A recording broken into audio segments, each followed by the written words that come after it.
is going on, you beautiful creatures? My name is Alexandra with This is Improv, and today I've got another video for you. Today we will be talking about Asian American playwrights in theater.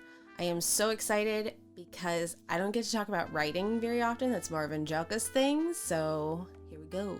I wanted to do a sort of series that we're going to be starting here on This is Improv of different playwrights from different cultural backgrounds. Every playwright that I mention here will be linked in the description down below so that you could look into their works. The first playwright I'm going to be talking about is Frank Chen. He's actually considered one of the pioneers of Asian American theater. Early in his career, Chen worked as a scriptwriter for Sesame Street and as a reporter for King TV in Seattle.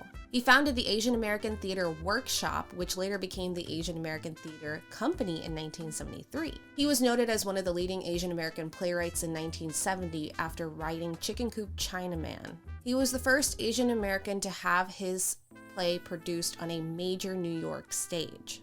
Chen won 3 American Book Awards. The first in 1982 for Chicken Coop Chinaman and the Year of the Dragon, the second in 1989 for the Chinaman Pacific and Frisco R.R. Co., and the third one was in 2000 for a Lifetime Achievement Award. This is just a little bit about Chen. I wanted to highlight him as being one of the first recognized Asian American authors, and now we're going to move on to another one. Again, remember, everything is linked down below so you can read further on him and all of his plays. His shows were groundbreaking in the theater community because he uses Asian American stereotypes within his shows. He always hit on the political views that were given towards Asian Americans. This let people know what it is that they didn't experience. The next person we're going to be talking about is Rick Shiomi.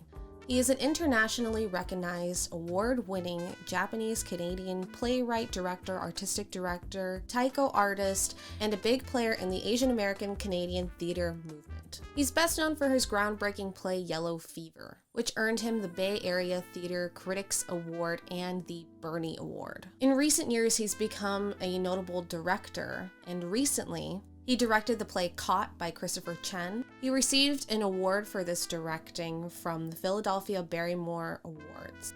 He's currently the co-artistic director of the Full Circle Theater Company.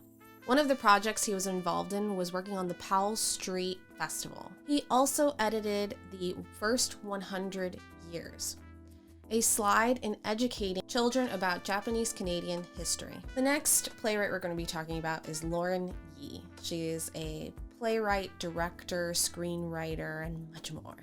The next person we're going to be talking about is Lauren Yee. She is a screenwriter, playwright, and TV writer. She is one of the 2019 Steinberg Award winners, which comes with a prize of $50,000. She is one of the second most produced playwrights in 2019 and 2020, with her works The Great Leap and The Cambodian Rock Band, which is listed as one of the most top produced shows in America. She is one of the 6 Doris Duke 2019 winners for outstanding contribution to theater. She was born and raised in San Francisco and currently resides in New York, where she continues her works today. The next playwright we're going to be talking about is Young-Jean Lee. She was the first ever Asian American female playwright to have her show on Broadway in 2018. Her show is one that you should be familiar with called Straight White Men. She was only 2 years old when she came from South Korea with her family, and she had dreams of becoming a writer. She wanted to work in theater since she was little. She had been writing and rewriting this show for a long time and finally was able to submit it, and little did her or her family know she was about to make a movement in theater history. She said, and I quote, "I remember when I told people that I was going to quit my path of trying to be a Shakespeare scholar in order to become a playwright. People reacted as if I were a veterinarian and wanted to be a dog. It was just crazy." She said, "I want this show to do well. Not just for my sake, but also, given that that's the case. I worry a little bit about what if this show doesn't do well, and what that means for the door openings for others." Lee also noted that the most exciting part for me has been how relatively young and diverse the audiences have been for Broadway.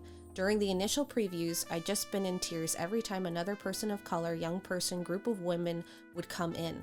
That part has really been thrilling already. Lee had made changes in the theater world by being able to produce this show. And that is all of the playwrights I have for you today.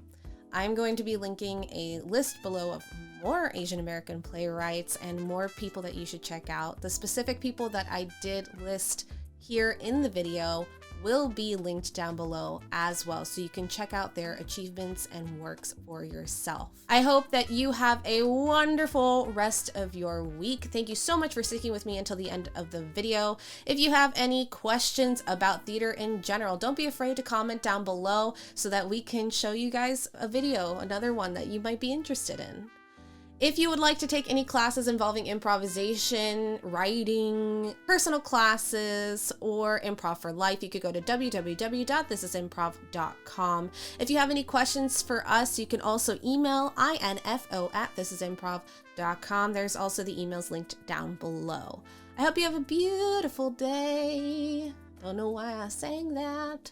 My name's Alexandra with This Is Improv. Thank you, everybody. Goodbye.